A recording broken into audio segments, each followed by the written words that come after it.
Maintenant que le Seigneur ajoute ses bénédictions au sujet un prophète qui rougit. Ce matin, nous étions très captivés par l'histoire d'un prophète qui a porté un vêtement d'occasion. Et nous savons, ce soir, selon le passage de l'Écriture de ce matin, que nous portons nous-mêmes un vêtement d'occasion. Nous, le vêtement. Et je suis si heureux que ce soit un vêtement d'occasion, car ce vêtement que nous portons maintenant, c'est un vêtement que Dieu nous a imputé à justice par Jésus-Christ. Et nous ne prenons pas le vêtement rongé par les mythes de la théologie d'un homme, qui était rongé par les mythes et les grillons et tout ça, et qui déclare que les jours des miracles sont passés et que l'omniprésence du Saint-Esprit n'existe plus. Mais nous portons un vêtement de sa justice. Pas par notre propre capacité, mais par la capacité de notre Seigneur Jésus. Et lorsque j'arriverai au Jourdain, je veux être revêtu de son vêtement, m'appuyant sur le sien. Et la grande ombre de cette porte appelée la mort se trouve devant nous tous. Et à chaque battement de cœur, nous nous approchons davantage de cette grande brèche par laquelle tout homme et toute femme doit passer.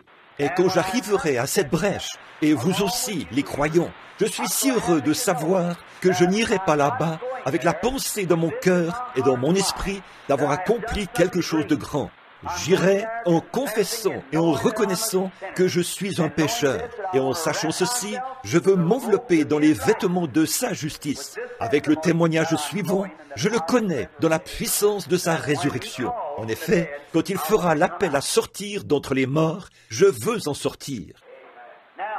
Maintenant, pour notre sujet de ce soir, faisons un récit vivant et imagé d'un jour en Israël, qui se déroule plusieurs centaines d'années après l'époque d'Élie. Le règne d'Israël a connu bien des hauts et des bas. Et maintenant, notre scène se situe ce soir. Ce matin, notre scène se situait à l'époque où il y avait beaucoup d'imitations charnelles. Et nous avons vu que l'école des prophètes était là pour former des prophètes. Et ils étaient si naïfs qu'ils ne pouvaient même pas comprendre la puissance de Dieu. Ils pensaient que la puissance avait fait monter Élie et l'avait projeté sur la montagne quelque part. Et ils ont envoyé une équipe pour aller à sa recherche. Pourtant, Élisée, lui, savait très bien que Dieu l'avait emmené dans la gloire, car il n'était plus. Dieu l'avait enlevé et il a échappé à la mort en rentrant à la maison auprès de Dieu, sur un char de feu et des chevaux de feu. Et alors, nous avons vu que leur séminaire et les œuvres de leur propre théologie ne fonctionnaient pas. Il fallait l'élection et l'appel de Dieu pour faire un prophète de Dieu. Et maintenant, ce soir, nous trouvons Israël dans un état rétrograde. Israël avait ses hauts et ses bas. C'était le type même de l'Église d'aujourd'hui. Parfois, ils étaient dans les hauteurs. Ensuite, ils se trouvaient en bas, dans la vallée. Voilà ce qu'il faut pour nous faire apprécier les bonnes choses. C'est ce qu'on appelle la loi de contraste. L'homme noir d'Afrique n'a jamais su qu'il était noir, que sa peau l'était, avant de voir David Livingstone. Et il a dit, là, il s'est rendu compte que sa peau était noire, parce que celle de Livingstone était blanche. C'est un contraste. Vous ne sauriez jamais apprécier le jour si vous n'aviez pas la nuit. Vous ne sauriez jamais apprécier la lumière du soleil si vous n'aviez pas de jour nuageux. Vous ne sauriez jamais apprécier la justice s'il n'y avait pas d'injustice. Vous ne sauriez jamais apprécier la bonne santé à moins d'avoir connu une santé délabrée, une mauvaise santé. Ce ne sont que... Et je pense que c'est pour cette raison que nous apprécierons tant le ciel, parce que nous avons déjà vécu sur la terre. Et je pense que la loi de contraste, la raison pour laquelle nous apprécions tant le Saint-Esprit ce soir, c'est parce que nous sommes longtemps restés dans une église qui nous disait qu'une telle chose n'existait pas. La raison pour laquelle nous apprécions cela ce soir, c'est parce que nous avons connu l'inverse. Et Dieu a voulu qu'il en soit ainsi, parce que son peuple a connu ses hauts et ses bas. Vous ne sauriez jamais apprécier le sommet d'une montagne, à moins d'avoir été dans la vallée. De même, vous ne sauriez jamais apprécier une bonne eau si vous n'en aviez pas déjà bu une mauvaise. Et puis Tout au long, il s'agit d'une loi de contraste. Là, Israël était dans l'un de ces états rétrogrades. Et quelle chose ils avaient fait? Or, Israël était un peuple choisi, élu, sélectionné, car Dieu avait choisi Israël dans un but précis. Le sang d'Israël devait être le sang le plus pur, parce que de cette lignée viendrait le Messie lui-même. Tout au long de l'Ancien Testament, Dieu est apparu dans l'homme. Dieu est apparu en Abraham, en tant que croyant, ayant la foi. Dieu est apparu en David, en tant que roi. Il est apparu en Joseph, en tant que justice. Il est apparu en Moïse, en tant que prophète, sacrificateur et législateur. Il est apparu à travers les âges, dans le prophète. Il s'est toujours fait connaître dans les hommes, en partie par les prophètes, les rois, les sacrificateurs, les législateurs, ainsi de suite. Mais en Christ, il a habité en lui la plénitude de la divinité corporellement, sachant que cet esprit devait finalement trouver un lieu de repos. Élie, c'était un homme de la justice de Dieu. Il a proclamé haut et fort la justice de Dieu. Et Moïse, lui, était un législateur. Soit vous vous conformez au mot d'ordre, soit vous partez. Dieu s'est représenté dans toutes ces choses. Mais quand il est venu en Christ, il était parfait. Toute la plénitude de la divinité corporellement reposait en Christ. Et Dieu s'est déjà représenté lui-même auparavant dans la plénitude. Dans le livre de la Genèse, selon l'ordre de Melchisédek, qui n'avait ni père, ni mère, ni commencement de jour, ni fin d'année, ni fin de vie.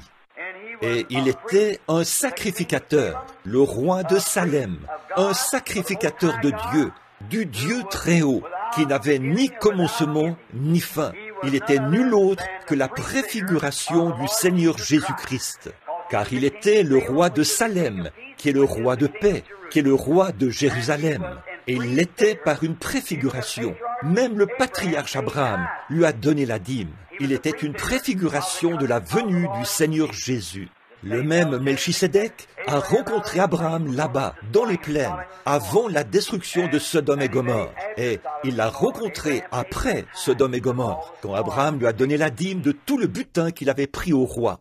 Toutes ces choses sont des ombres qui préfiguraient Christ. Et maintenant, toutes les ombres des saints de l'Ancien Testament, leur haut et leur bas, étaient une ombre et un type, des exemples pour nous aujourd'hui. Alors, nous voyons qu'Israël ne devait pas faire de mariage mixte. Ils devaient se marier entre eux. Un Israélite ne devait jamais se marier avec quelqu'un des nations, car ils devaient garder leur sang pur. Et même, jusqu'à ce jour, je crois que le sang juif est le sang le plus pur sur la face de la terre aujourd'hui. C'est le sang juif. Ils sont toujours à la recherche de ce Messie, mais nous savons qu'il est déjà venu, et leurs yeux étaient aveuglés, afin que, par Christ, nous ayons une chance de nous repentir.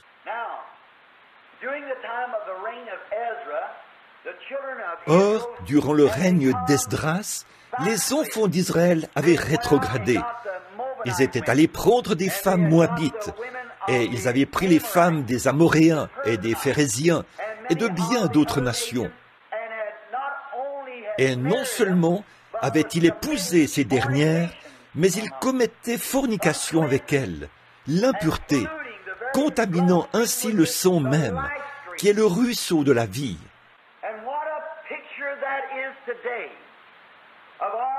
Et comme ce tableau reflète nos églises aujourd'hui, la manière dont elles s'éloignent de la bonne vieille ligne de conduite que Dieu a établie pour l'Église, les préceptes selon lesquels nous devrions vivre, l'Église est en train de commettre fornication avec le monde. Elle est allée dans le monde et s'est mise à flirter avec le monde. Alors, cela avait tellement mis le prophète dans l'embarras que lorsqu'il s'est présenté devant Dieu, son visage a rougi. Lorsqu'il a entendu parler de cela pour la première fois et qu'il a vu la déchéance morale de son peuple, cela l'a tellement blessé qu'il s'est assis et s'est oint. Il s'est arraché les cheveux et la barbe. Et il avait le cœur gros lorsqu'il était devant le Seigneur en prière. Ensuite, quand le sacrifice du soir a été offert, il est entré dans le temple et est tombé à genoux et a rougi devant Dieu à cause des péchés du peuple. Maintenant, ce n'est pas à cause des rues malfamées du quartier des prostituées qu'il a rougi. Ce n'est pas à cause des ivrognes dans les lieux malfamés qu'il a rougi, quoique ce soit une très mauvaise chose. Mais c'est à cause du péché des élus qu'il a rougi. Et ce qu'il nous faut aujourd'hui, c'est davantage de prophètes qui ont assez de Dieu dans leur cœur pour rougir dans la présence de Dieu à cause des péchés des gens qui prétendent être le peuple de Dieu et qui se conduisent comme ils le font. Comme nous avons couvert ce lieu de honte, la moralité de notre peuple, ce n'est pas un sujet facile à aborder. Je pourrais penser à beaucoup d'autres sujets qui seraient plus faciles à aborder. Mais frère, si quelqu'un ne prend pas position en ce jour de péché et d'adultère dans lequel nous vivons, pour appeler les choses par leur nom, qu'arrivera-t-il? Il faut que quelqu'un en parle. Il faut que quelqu'un présente ça aux gens. Peut-être qu'Esdras ne voulait pas le faire, mais c'était dans son cœur. Et quand vous voyez un serviteur de Dieu qui est si sincère qu'il tombe sur sa face, les mains levées pour prier Dieu, rougissant à cause de l'iniquité du peuple, alors vous verrez le début d'un réveil. Un homme ne peut pas rester dans la présence de Dieu. Une église ne peut pas demeurer dans la présence de Dieu sous l'effet de la repentance, sans que le Saint-Esprit ne descende et ne donne l'onction et la puissance pour commencer un mouvement suscité par Dieu, là, parmi ces gens. Ça ne peut pas faire autrement que d'arriver. Montrez-moi un homme, montrez-moi un autre Calvin, un autre Knox, un autre Finney, un autre Sankey, ou tous ceux qui ressentent le fardeau des gens et qui pleureront et prieront devant Dieu, la face contre terre. Envoyez-nous de nouveau un John Smith de l'église baptiste qui avait prié toute la nuit à cause de l'iniquité des gens, au point d'en avoir les yeux bouffis le lendemain matin, à force d'avoir pleuré, si bien que sa femme a dû le conduire à table et lui donner son petit déjeuner à la cuillère. Montrez-moi de nouveau un John Wesley, un tison arraché au feu, et je vous montrerai un réveil. Ce qu'ils font aujourd'hui, c'est flatter la chose. On dit que c'est ceci ou cela, que c'est un réveil, alors qu'il n'y a pas de réveil là-dedans. C'est vrai, il y a une stimulation des émotions religieuses parmi les gens, mais pas de réveil. Ils avaient un groupe religieux à cette époque-là. Ils avaient de la stimulation à cette époque-là, mais ils avaient besoin d'un réveil. Eh bien, mon cher frère et ma chère sœur, la moralité de cette nation est tombée si bas que même un chien en aurait honte. Un chien en rougirait s'il le pouvait. L'immoralité de notre peuple. Les gens, il y a même quelques années, les choses que nous avons, que la nation a faites, les choses que les gens ont faites, tout cela, c'est à cause du manque de prière. Autrefois, l'Église ne croyait pas au cinéma. Les gens ne permettaient pas à leurs enfants d'aller au cinéma. Ils évitaient d'aller au cinéma. Et aujourd'hui, eh bien, ils ont le cinéma dans leur propre maison. Chaque maison a une télévision. Là où autrefois on croyait que c'était mal de boire de la bière. Là où autrefois on pensait John Barleycorn, quel type vraiment vilain il était. Aujourd'hui, 60% de ces prétendus chrétiens prennent un petit verre en société au moins une fois par an. Puis, c'est la beuverie aux alentours de Noël, lors de leurs festivités. En effet, ils ont adopté l'instruction pour remplacer le salut.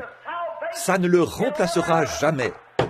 Ce qu'il nous faut, c'est un réveil. On met des pansements pour corps, puis on les enlève. Un autre pansement pour corps, on l'enlève. Et l'on remarque que la douleur est toujours présente. Ce qu'il nous faut aujourd'hui, ce n'est pas une régénération sociale, ni des discours intellectuels. Ce qu'il nous faut aujourd'hui, c'est une transfusion de sang à l'ancienne mode, envoyée par Dieu depuis le ciel.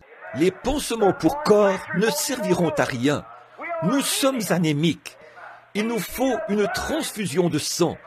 Il nous faut revenir à l'évangile, à l'ancienne mode, qui appelle à la repentance devant Dieu. Non pas une confession faite d'un œil sec, par une poignée de main, mais bien un réveil du Saint-Esprit, envoyé par Dieu, qui apporte la purification par le sang du Seigneur Jésus-Christ, dans chaque cœur humain. Il faut un réveil qui commence dans l'Église et qui balaye tout le pays. Sans ce genre de réveil, nous mourrons, nous périrons et nous sommes fichus. J'en ai assez de voir ces prétendus petits réveils de Hollywood où les gens entrent là et se laissent porter par leurs émotions pendant quelques heures, ou un jour ou deux, ou une semaine ou deux, puis ils sortent de là et ça s'arrête là. Frères, vous pouvez être emballé par un réveil, vous pouvez avoir des émotions, vous pouvez avoir de bonnes intentions, toutes ces choses sont bien, mais nous n'avons pas besoin de ça aujourd'hui.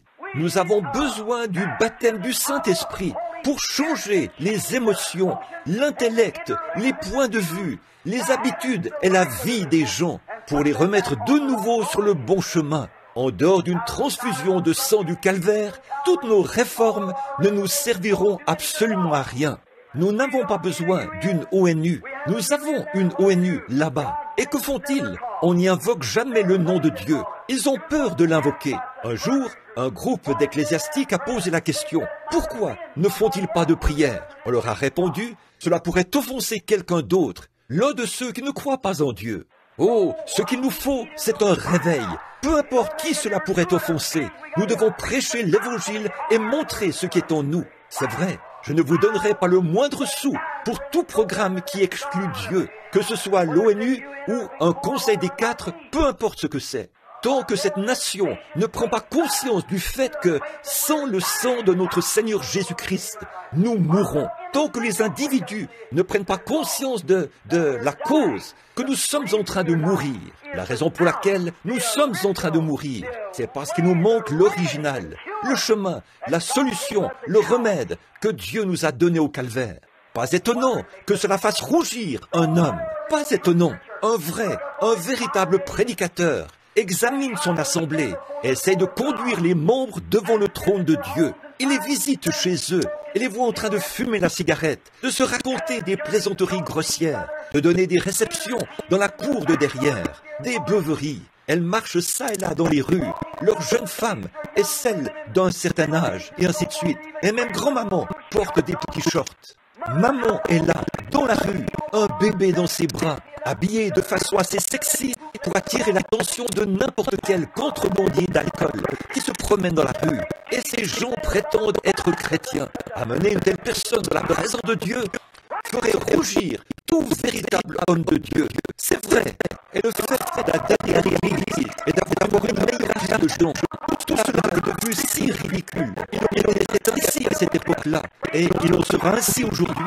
Retournons à Dieu, non pas par une injection d'instruction, non pas par une injection de réforme religieuse, non pas par l'injection d'une théologie quelconque, faite de main d'homme, mais par un baptême du Saint-Esprit à l'ancienne mode, envoyé par Dieu depuis le ciel, au moyen d'une expérience pentecôtiste qui consume les choses charnelles. Elle remettra à l'intérieur le joyau qui était destiné par Dieu à être là, celui d'un fils et d'une fille de Dieu. Tant que nous n'aurons pas fait ça, frères et sœurs, nous aurons toujours ces femmes sexy, aux cheveux coupés, qui portent du maquillage, et des hommes qui boivent, qui fument, et se disent chrétiens. Et c'est parce qu'ils ne savent pas faire autrement. En effet, dans leur cœur se trouve cette racine charnelle, et il nous faut un nettoyage de l'Église, du sous-sol jusqu'à la chair. Amen, c'est exact. Ce qu'il nous faut aujourd'hui, ce sont des prophètes qui rougissent. Dieu, parfois les gens viennent dans la ligne de prière pour qu'on prie pour eux et ils ont l'air d'aller dans une maison malfamée. C'est vrai, elles viennent demander quelque chose à Dieu et ont l'allure d'une Jézabel. Ce qu'il nous faut aujourd'hui, c'est un grand ménage et quelque chose qui fait chaud au cœur. Des prophètes de Dieu qui se tiendront à la chair pour dénoncer ces choses, dire ce qui est bien et ce qui est mal, et prêcher l'Évangile sans faire de compromis, si bien que les pécheurs tombent par terre et pleurent jusqu'à ce que Dieu envoie le Saint-Esprit pour mettre de l'ordre dans leur vie. Amen. Nous savons que c'est vrai. C'est vrai. J'ai prêché ici il n'y a pas longtemps et j'ai dit que toutes les femmes de cette ville sont, d'une manière ou d'une autre, coupables d'adultère. Elles le sont. Les femmes se rendent ici, au centre-ville, et c'est à peine si elles peuvent s'acheter une robe sans qu'elles aient l'air d'avoir été versées là-dedans. Je ne suis pas ici pour... Il s'agit de ma propre église. J'ai le droit de prêcher ce que le Saint-Esprit me dit de prêcher. C'est vrai. Permettez-moi de vous dire ceci. Je ne vous critique pas, ma sœur. Mais le Saint-Esprit ne vous enseigne-t-il pas différemment? Si ce n'est pas le cas, je regrette de vous dire que vous n'avez pas reçu le Saint-Esprit. C'est vrai. Le Saint-Esprit, ce n'est pas de crier. Le Saint-Esprit, ce n'est pas de danser par l'Esprit. Le Saint-Esprit, ce n'est pas de parler en langue. Le Saint-Esprit, c'est la justice. Oh Dieu! Donne-nous un réveil du Saint-Esprit, de la justice envoyée par Dieu.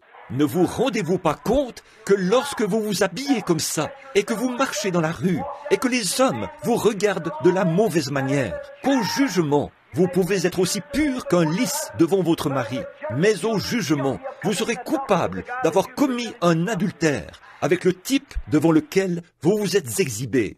Pas étonnant que cela fasse rougir quelqu'un, pas étonnant. Quel effet cela a-t-il sur Dieu, alors que la Bible déclare qu'au commencement, il s'affligeait d'avoir créé l'homme. Lorsqu'il a posé son regard sur les gens, au jour qui précédait la destruction antédiluvienne, le cœur de Dieu était affligé d'avoir créé l'homme. Que s'était-il passé? Les fils de Dieu virent que les filles des hommes étaient belles. C'était une perversion, c'était un désordre sexuel. C'est cette chose-là qui avait chassé les enfants de Dieu du jardin d'Éden.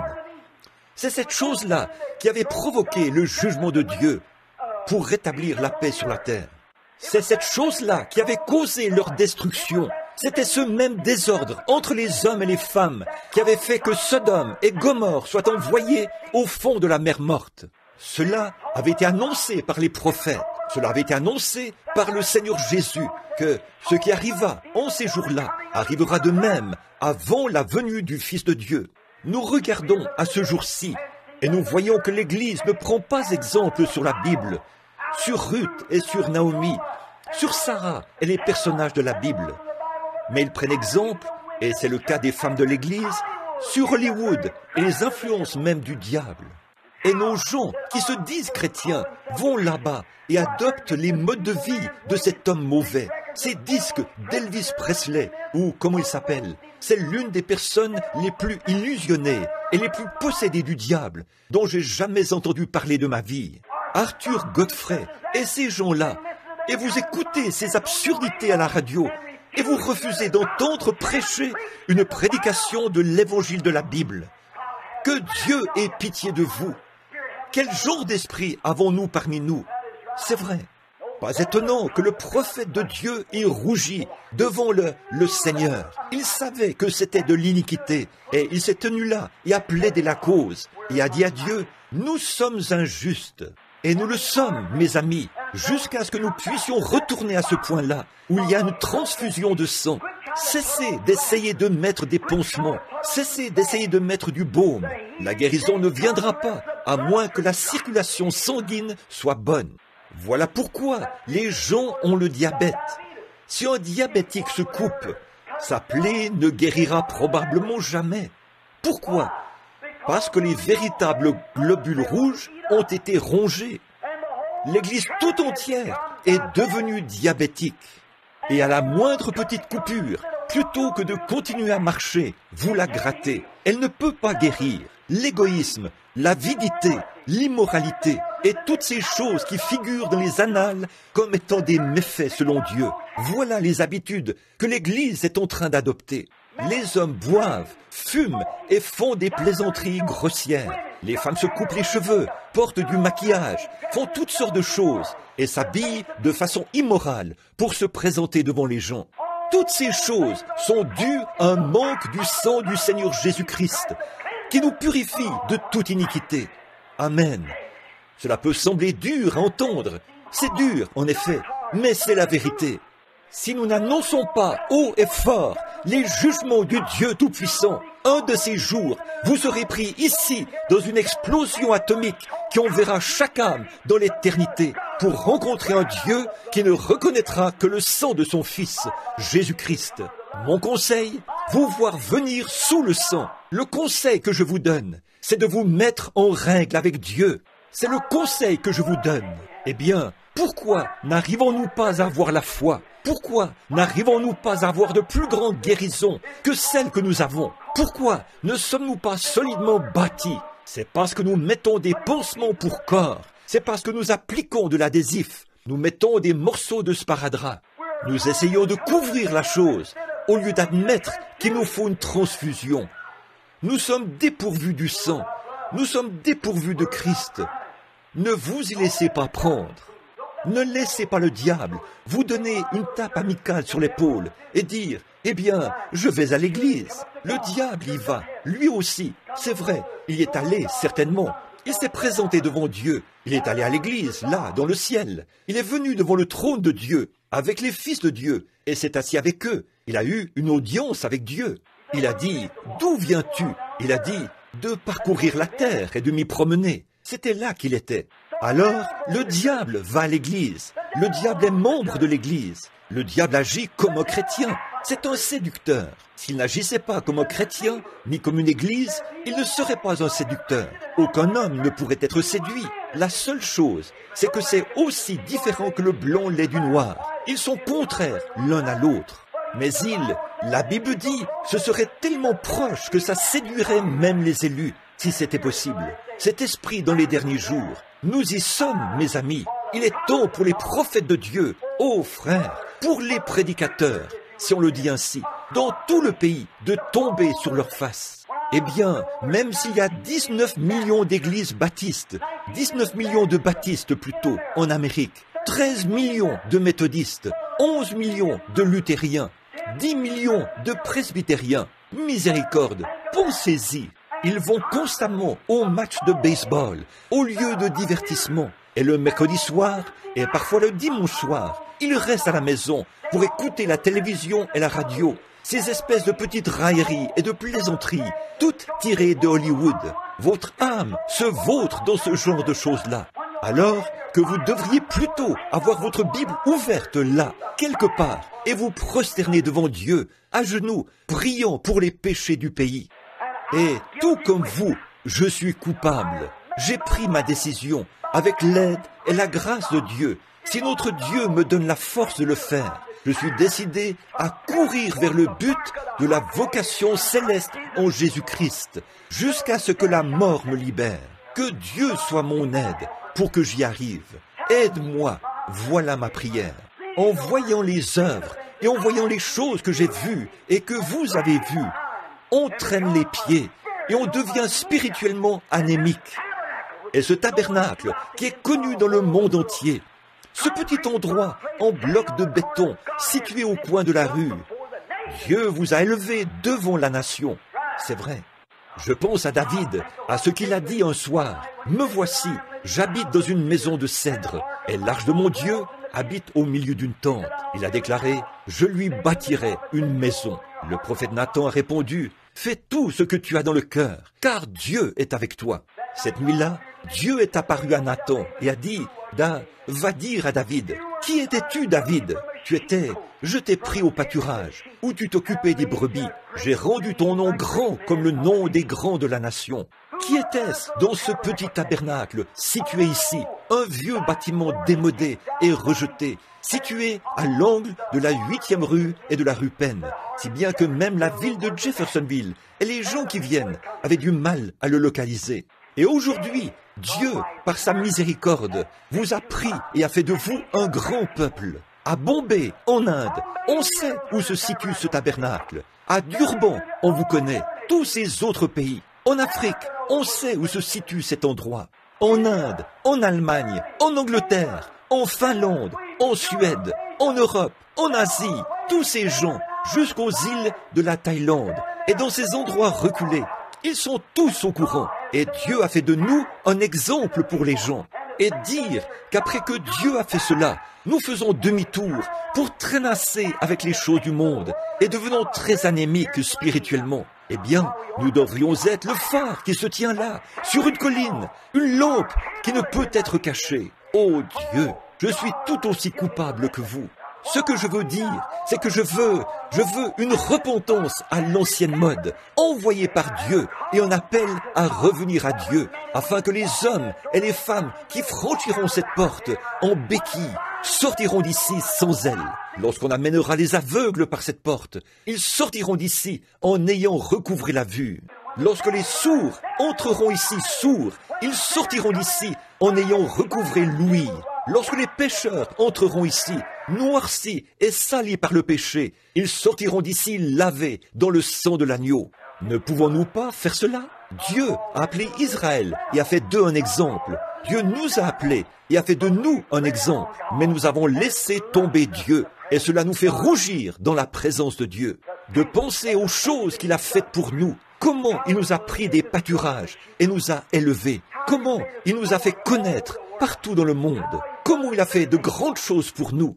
Et pourtant, nous traînassons, nous nous mêlons à tout ça, nous sortons et nous n'avons pas l'air d'être sincères. Nous n'avons plus de moments de prière et les choses vont simplement de travers. Nous essayons d'organiser de petits programmes, des pansements pour corps, afin de soulager la douleur. Vous ne pouvez pas soulager la douleur à moins d'avoir ce sang bon et riche là pour guérir la chose. C'est exact. Si vous retirez un vieux corps par excision et que vous vous retrouvez avec le diabète, ça vous fera perdre votre pied. N'essayez pas d'écarter ceci, ni de contourner ceci, ni de mettre un pansement pour corps sur ceci. Mais la chose à faire, c'est de venir directement devant Dieu et dire « Oh Dieu, je suis anémique et j'ai besoin que ton sang me purifie de tous mes péchés. » C'est ma prière et j'espère que c'est la vôtre. Réfléchissez à ces choses, mon ami. Un de ces jours, cela est tout autant susceptible de se produire le matin avant l'aube que dans 50 ans. Une bombe roquette, une de ces bombes au cobalt ou à hydrogène pourrait, la nation entière est sur le qui-vive. Vous avez vu cela l'autre jour dans le journal, là où on demandait à la science, au Pentagone, d'expliquer les soucoupes volantes. Ce n'était pas un mythe, ce n'était pas quelque chose d'imaginaire. C'était réel, c'était une intelligence. Elle volait en formation de combat. Elle pouvait s'arrêter, elle pouvait se mettre en marche, elle pouvait s'arrêter. Ils pouvaient le voir. C'était une intelligence. Ils le savent. Les gens ont ri. Ils ont dit « des soucoupes volantes ?» Ils se sont moqués de cela. Mais savez-vous à quoi je pense? Jésus a dit qu'avant sa venue, il y aura des signes en haut dans le ciel. Avez-vous remarqué? Avant de commencer, avant qu'il détruise Sodome et Gomorrhe, à cause de leur liaison perverse, il a envoyé des anges pour faire une enquête. Des anges sont descendus sur la terre au cours des quelques dernières années. On les a vus parmi les gens. Je parle d'honnêtes gens, lavés dans le sang, et qui en sont conscients. Ils se sont même tenus là et se sont fait photographier. C'est vrai. Des êtres angéliques ont fait une visite et ils ont rapporté au Père que le péché s'est tellement accumulé que les étoiles arrivent à peine à briller. La lune, le monde entier vacille, tel un homme ivre qui rentre la nuit. C'est vrai. Le péché parmi les chrétiens, parmi les élus, ils ont vendu leurs droits d'aînesse pour la popularité. Le ministre a échangé l'évangile contre une rencontre sociale. Il a échangé l'évangile à l'ancienne mode, lavé par le sang, pour faire un discours intellectuel aux gens, pour prêcher des choses intellectuelles et parler de faits de société. Alors, il fait un mauvais usage de l'évangile. Bon nombre d'entre eux sont allés sur les champs de mission pour prêcher et ils ont fait usage de l'évangile à des fins personnelles, pour se faire de l'argent. Bon nombre d'entre eux possèdent de vastes granges et des voitures, des choses qu'ils n'auraient jamais possédées, des avantages personnels. Ce n'est pas le cas pour tous. Je suis reconnaissant qu'il y a encore un reste. À l'époque d'Esdras, quand Esdras s'est mis à pleurer et à dénoncer et à réprimander le péché, savez-vous ce qui s'est passé? Tous les élus qui ont fait confiance à Dieu se sont réunis autour de lui. Ce qu'il nous faut aujourd'hui, ce sont des hommes et des femmes que vos prédicateurs prêchent dans ces églises-là, qu'ils appellent le péché, péché, et qu'ils réprimandent cela. Le véritable peuple de Dieu se réunira autour de vous et restera avec vous. C'est vrai, il est temps de dénoncer et d'appeler les choses par leur nom, de faire la distinction entre le bien et le mal. Ô Dieu, accorde-le-nous pour que nous ayons le courage de le faire. Pensez simplement à ce qui pourrait arriver, comme je vous le disais ce matin, je crois, ou plutôt, j'ai entendu quelqu'un le dire, que sur un de ces guetteurs qui est aux aguets, j'oublie comment on appelle ça maintenant, qui guette les bombes ou les avions à venir. Il n'y a pas longtemps, une émission avait été diffusée quelque part, où il était dit qu'on avait fait sortir les grandes flottes avec 300 bombardiers à bord, sous lesquels étaient suspendues des bombes atomiques et des bombes à hydrogène. Il n'y a pas longtemps, au grand aéroport de Shreveport, un des garçons a été converti là-bas, lors de la série de réunions chez Frère Jack. Il a dit, nous avons des bombes atomiques qui sont suspendues dans nos hangars. J'ai dit, n'avez-vous pas dans les avions, et nous décollons et faisons nos entraînements avec tous les jours. J'ai dit, n'avez-vous pas peur? Il a répondu, elles n'ont pas de détonateur. Toutefois, on est tellement sur le qui-vive qu'en l'espace d'une minute, 60 secondes, on peut mettre les détonateurs en place et partir. Et les avions sont ravitaillés en carburant et prêts. Alors, ils pourraient s'envoler vers l'Angleterre tout de suite. De grands hangars sont installés dans les océans, partout. Et on dit à la Russie, osez larguer une seule bombe. Larguez une seule bombe atomique sur l'ONU ou quelque part là-bas. Et vous verrez ce qui va arriver. Que se passera-t-il?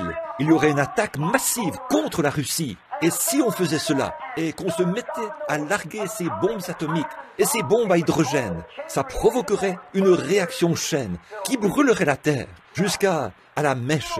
Elle se dissoudrait. Vous savez, cela ne serait pas du tout en contradiction avec les Écritures, car la Terre sera consumée, et les cieux aussi. Les atomes de la Terre brûleront. Nous vivons à une époque dangereuse. Nous vivons à une époque où les hommes du monde sont morts de peur. Les grands hommes, ils ont peur. Ils se demandent qui fera sauter cette première bombe. Une fois que la première bombe explosera, ce sera la mobilisation partout. Ce devrait être le temps le plus heureux qu'il y ait jamais eu pour le chrétien. Les temps vont changer. Les vieux vont devenir jeunes. Oh là là, la mort va disparaître. Il n'y aura plus de maladies. Il n'y aura plus de réunions de prière pour les malades. Il n'y aura plus de réunions de prière pour les perdus. Dieu viendra chercher les élus des 4 vents de la terre et les rassemblera sous ses propres ailes. Et nous vivrons et régnerons avec lui pour toujours dans son ciel. Oh mon frère, ma sœur, mon ami, si vous n'êtes pas préparé ce soir, puissiez-vous l'être en cette heure-ci. Je vous invite à venir à Jésus-Christ ce soir et à recevoir. Vous qui êtes différents, vous qui savez que vous n'êtes pas là où vous devriez être avec Dieu, je vous invite à venir à l'autel avec moi. J'invite chacun de vous à venir ici, et pas seulement pour dire des mots, mais pour rester ici, jusqu'à ce que Dieu ait purifié votre âme de tout ce qui n'est pas comme lui, jusqu'à ce que vous repartiez d'ici une nouvelle personne. Ne repartez pas d'ici en ayant sur vous un pansement pour corps, mais repartez avec une transfusion de sang qui purifie votre sang et qui vous donne une nouvelle vie et une espérance nouvelle. Repartez avec le baptême du Saint-Esprit.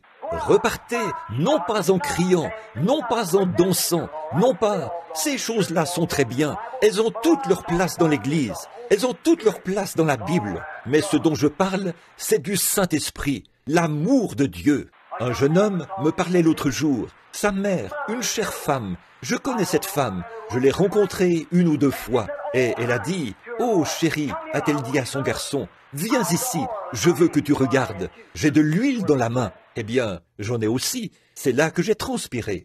Bon, elle a dit, « J'ai de l'huile dans la main. » Elle a dit, « Que penses-tu de cela ?» Et le garçon a regardé sa mère et il a dit, « Maman, je veux te demander quelque chose. » Elle voulait qu'il prie. Elle voulait qu'il prie pour qu'elle ait une marche plus rapprochée avec Dieu. Et il a dit, « Quand l'huile est apparue dans ta main, cela t'a-t-il débarrassé de toute ta condamnation? Cela t'a-t-il donné une douce expérience avec Dieu lorsque l'huile... » Non. Il a dit, « Alors, à ta place, je laisserai cela de côté. » Voilà tout. Oh, le monde religieux, les pentecôtistes, ils sont tous à la recherche du fantastique. Le monde instruit, soi-disant, le monde dénominationnel est à la recherche d'une grande solution qui peut améliorer leur dénomination et attirer encore plus de membres. 1 million de plus, vous savez. Et les nations sont à la recherche d'une sorte de service de police capable d'amener tout le monde à se soumettre et d'apporter la justice.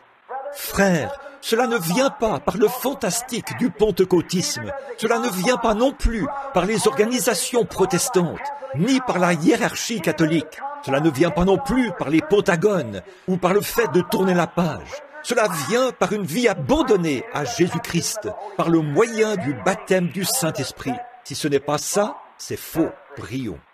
Je demanderai à notre sœur de venir à l'orgue là-bas, au piano en ce moment, alors que nous sommes en prière, pendant que chaque personne a la tête inclinée et que chaque personne est en prière. Je me demande en ce moment si vous pouvez mesurer votre esprit à la parole de Dieu. Êtes-vous en ordre? Après ce service, comme je vous l'ai dit, j'ai une belle-mère là-bas, à l'article même de la mort. Je dois aller la voir. Elle est mourante. J'ai d'autres amis que je connais d'ici, que je visite, qui sont à l'article de la mort. Des gens qui se sont déjà assis dans cette église. Oh, frères, sœurs, vous en arriverez là, vous aussi. Vous devez en arriver là. Or, vous dites, eh bien, je le sais bien, frère Branham. J'ai l'intention de réparer cette chose-là un de ces jours. Mais pour vous, il se peut que ce ne soit pas un de ces jours. Il se peut qu'aujourd'hui soit le seul jour. Cet homme était bien loin de se douter, alors qu'il venait de la Californie et qu'il se rendait dans le Michigan l'autre jour avec sa petite femme. Elle conduisait la voiture. Lui, il était à bord de la camionnette, en route vers leur nouvelle maison. Il venait de prendre sa retraite de la marine. Il était loin de se douter, quand il est parti ce matin-là, peut-être depuis un port de tourisme, que quelques minutes plus tard, son épouse et son bébé ne seraient plus que des cadavres.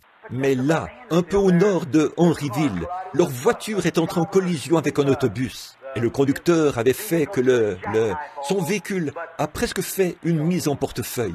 Mais ça a tué cette femme et cette petite fille. J'espère que le rame était en règle avec Dieu. Il y a quelques semaines, quand frère Wood et moi, nous nous sommes rendus à l'endroit où un avion s'était écrasé pas loin d'ici. Nous les observions alors qu'ils dégageaient des morceaux du corps de 8 hommes. Il y avait là des têtes, des jambes et des bras un peu partout. Ils ont ramassé un corps et les entrailles sortaient du corps de cet homme. Il s'agissait peut-être d'un brave homme, un homme célèbre de Chicago. Quand cet homme est monté à bord de cet avion ce matin-là, je me demande s'il avait eu de bonnes intentions le soir ou il s'était rendu à l'église. Le pasteur avait-il fait un appel à l'autel? Avait-il réprimandé le péché? Et cet homme avait-il eu une chance? Ou était-il sorti comme un animal? Cet homme était-il, aux yeux de Dieu, un fils de Dieu? Réfléchissez à ces choses, mes amis. Elles sont importantes. Non seulement sont-elles importantes, mais elles sont ce qu'il y a de plus important pour vous en cette heure-ci. C'est maintenant le moment où vous prendrez votre décision. C'est maintenant le moment où vous pourriez prendre votre décision dans cette vie pour la vie à venir. Puissiez-vous faire cela alors que nous prions. Père Céleste, dans la Bible, nous lisons ce que tu as dit au sujet du péché et de ceux qui le commettent et qui ne le confessent pas. Nous sommes conscients de ce que ça veut dire de mourir sans avoir connu Dieu. Nous le savons par expérience, car nous avons vu d'autres personnes partir. Ceux qui ont eu l'intention de faire quelque chose, mais qui l'ont trop longtemps remis à plus tard. Ô Dieu, ceux qui ont professé, mais qui n'ont pas possédé ce qu'ils prétendaient avoir. Ceux qui ont agi comme des chrétiens, mais qui, pourtant, n'ont jamais été chrétiens. Leur vie l'a démontré et leur mort l'a manifesté. Maintenant, Père, je te prie de parler à chaque cœur ici ce soir, et moi-même, Seigneur, pour avoir été lent à agir, pour toutes ces choses que j'aurais pu faire et que je n'ai pas faites. Je confesse mes torts. Je confesse les torts de ces gens. Je confesse les torts de cette nation. Je te demande d'être miséricordieux, Seigneur. J'ai là 3 jeunes enfants à élever, et nous vivons ici, dans un milieu hostile. Et, ô Dieu, il nous est inutile de prendre la fuite. Tu sais tout à ce sujet. Ô Dieu, je veux être en règle avec toi. Un jour, si ce n'est pas une bombe atomique qui nous tue, ce sera un accident. Si ce n'est pas un accident qui nous tue, ce sera une maladie. Quelque chose doit nous enlever la vie. Mais nous sommes si heureux de savoir qu'il y a un moyen d'échapper. Le nom de l'Éternel est une tour. Elle est juste, s'y réfugie et se trouve en sûreté. Ô Dieu, qu'un ami pécheur, ce soir, garçon, fille, homme ou femme, voit la porte ouverte, l'occasion et court vers Christ en cette heure même.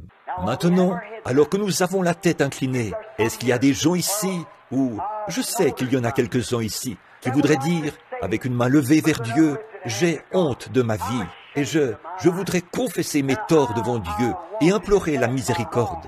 Levez la main vers Dieu, que Dieu vous bénisse, que Dieu vous bénisse, que Dieu vous bénisse. Vous êtes nombreux, nombreux. Oui, il y a aussi beaucoup d'entre vous que Dieu vous bénisse.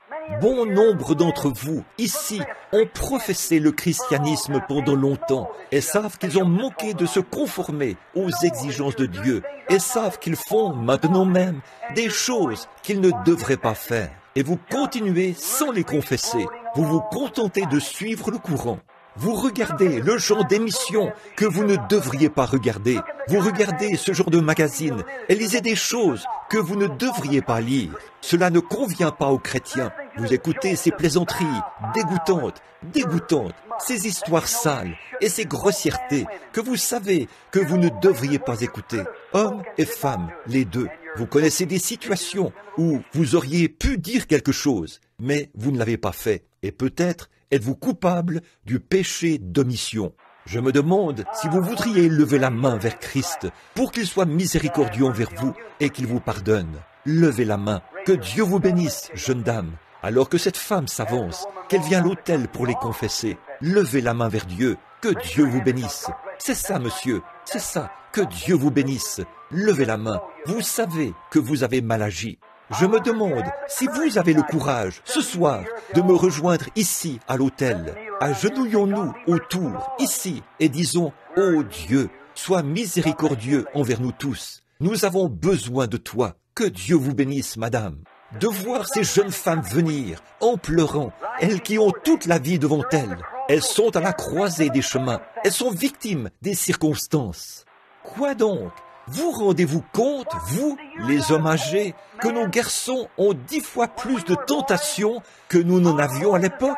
Sœurs, vous rendez-vous compte que votre fille a 10 fois plus de tentations que vous n'en aviez lorsque vous étiez jeune fille? Et qu'en sera-t-il de sa fille à elle? Regardez les choses, les tableaux que le diable est en train de peindre. Oh, il nous faut vraiment prier. Revenons à vous maintenant. Frères, vous rendez-vous compte que nous prions 2 fois moins que nos pères le faisaient? Pasteur, savez-vous que nous ne passons pas autant de temps à genoux que les pasteurs avant nous? Femmes, vous rendez-vous compte que vous n'instruisez pas votre fille et que vous ne priez pas avec elle le soir comme votre mère le faisait avec vous? Alors, qu'en est-il? Qui est coupable? Nous sommes coupables. C'est incontestable. Nous sommes coupables. Je suis coupable. Je suis coupable de ne pas faire l'œuvre de Dieu comme je le devrais. Je le confesse, j'ai tort. Je demande à Dieu d'être miséricordieux envers moi. Je regarde et je vois les occasions que j'ai manquées à cause de futilité, de petites choses qui n'avaient pas la moindre importance. J'ai honte de moi en tant que ministre de l'Évangile qui se tient devant vous. Je me repens devant Dieu et je demande à Dieu de me pardonner et aussi à l'Église de me pardonner pour avoir été si long à agir dans l'œuvre de Dieu. Par la grâce de Dieu et avec l'aide de Dieu, je n'écouterai pas ce que tout le monde essaie de vous dire ce que vous devez faire. Ils ont un programme, ils ont quelque chose à vous faire faire. C'est absurde. Je connais le programme de Dieu. C'est écrit ici dans la Bible. Et j'ai honte de moi en tant que ministre de l'Évangile. 1 million d'âmes gagnées. Je devrais avoir gagné 10 millions d'âmes. Je suis très loin du compte. Et vous, combien d'âmes avez-vous gagné depuis que vous êtes en Christ? Le christianisme se transmet d'une personne à une autre. Combien d'âmes avez-vous gagné depuis que vous êtes chrétien? Si vous ne gagnez pas d'âme, vous êtes coupable, vous êtes stérile, vous avez amené l'opprobre sur l'Église et l'Évangile. Combien de gens avez-vous amené à la réunion de prière du mercredi soir? Si vous ne le faites pas, vous devriez avoir honte de vous devant Christ. Vous êtes coupable et votre place est à l'autel. Je vous invite à vous joindre à moi pour la repentance.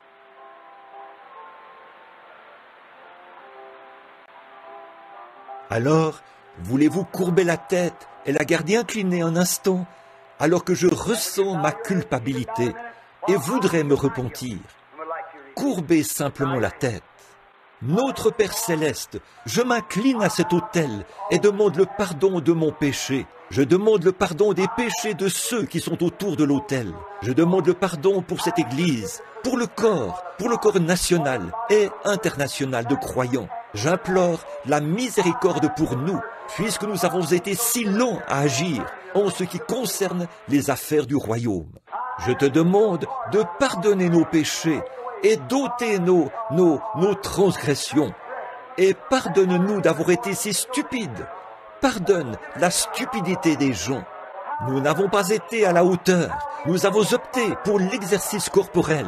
Nous avons fait des choses que nous n'aurions vraiment pas dû faire. Nous avons vraiment péché devant toi. Et en cette réunion de dimanche soir, Père, alors que nous voyons rougir ce prophète de la Bible, nous rougissons aussi ce soir. Je rougis devant toi à cause des péchés des gens. Les gens, ma nation, mon peuple, j'ai eu honte d'eux, Seigneur. De voir nos jeunes dames se promener dans les rues et se comporter comme elles le font. De voir la prostitution de jeunes hommes qui vivent n'importe comment. De les voir rester à la maison plutôt que d'aller à l'église et lire des magazines qu'ils ne devraient pas lire. Ils regardent des émissions non censurées. Ils écoutent des plaisanteries grossières de Hollywood. Ils écoutent ce vieux boogie-woogie, cette musique du diable concoctée par des hommes de mauvaise vie et à la conscience corrompue, sous l'influence du diable, afin d'inspirer les œuvres du diable. Oh Dieu, j'ai honte de moi, de ne pas avoir réprimandé ces choses comme je le devrais. Oh Dieu, ôte ma culpabilité. Je te demande de le faire. Je te demande de pardonner premièrement ces gens ici présents, nous tous. Aide-nous à nous lever de cet autel, de nouveaux hommes et de nouvelles femmes. Aide-nous à quitter ce lieu comme des chrétiens le devraient. Aide-nous à faire ceci, rejeter tout fardeau et le péché qui nous enveloppe si facilement pour que nous puissions courir avec persévérance dans la carrière qui nous est ouverte.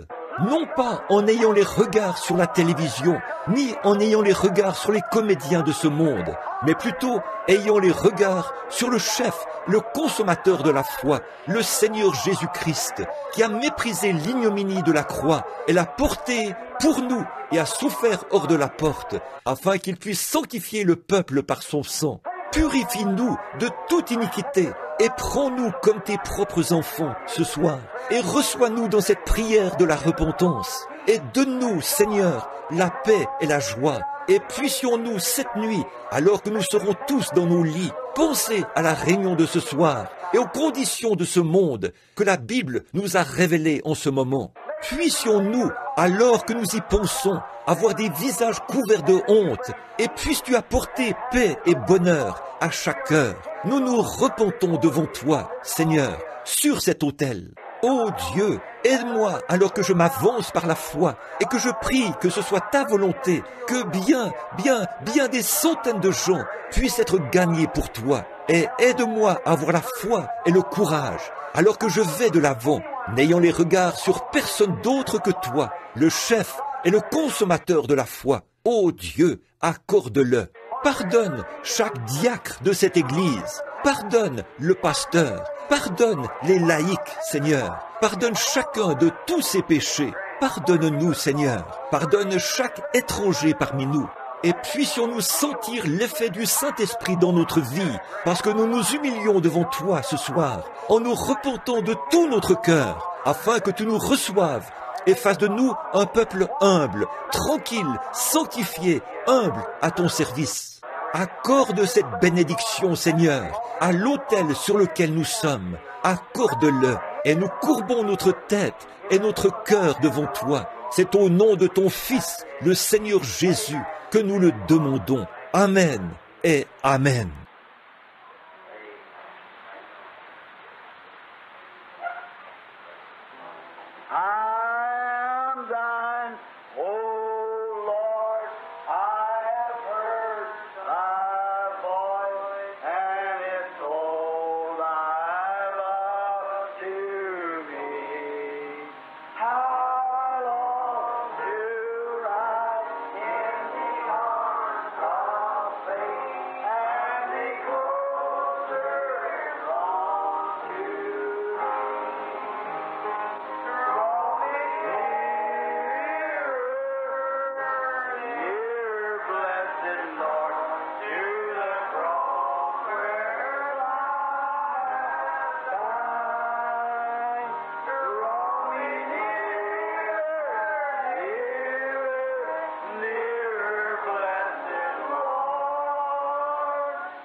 le long de l'autel ce soir, parmi mes frères qui sont ici à l'autel.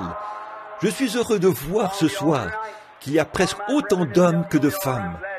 D'habitude, ce sont les femmes qui peuvent être facilement brisées.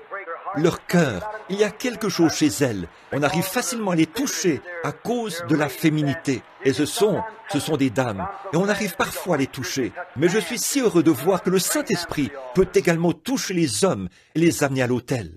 Et je me demande combien d'entre vous à l'autel, qui sont agenouillés maintenant, sentent qu'ils se sont consacrés à Dieu et qu'ils sortiront d'ici ce soir pour mener une meilleure vie par la grâce de Dieu et accomplir plus de choses pour le royaume de Dieu et pour sa cause. Voudriez-vous lever la main vers Christ si vous êtes autour de l'autel? Dites, je crois qu'en ce moment, je me suis repenti. Que Dieu vous bénisse. Combien d'entre vous, là, sentent que vous vous êtes repentis à votre place, que vous voulez mieux faire, que Dieu vous bénisse. Maintenant, levons-nous.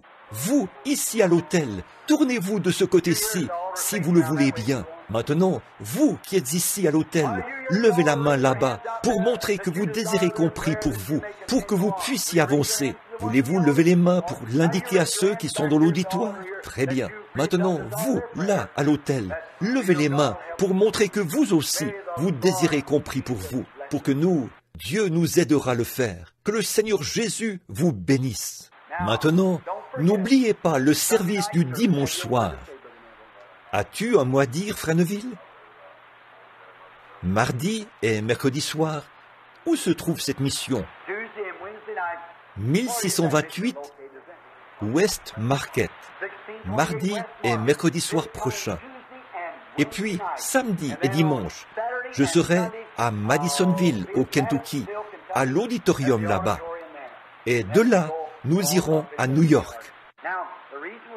Bon, la raison pour laquelle nous vous laissons partir de bonne heure, c'est parce que j'ai une belle-mère qui est très très malade et on réclame ma présence. Maintenant as-tu un mot à dire, Frère Neville? Rien. Courbons la tête un petit instant pendant que nous prions. Très bien. Lentement maintenant.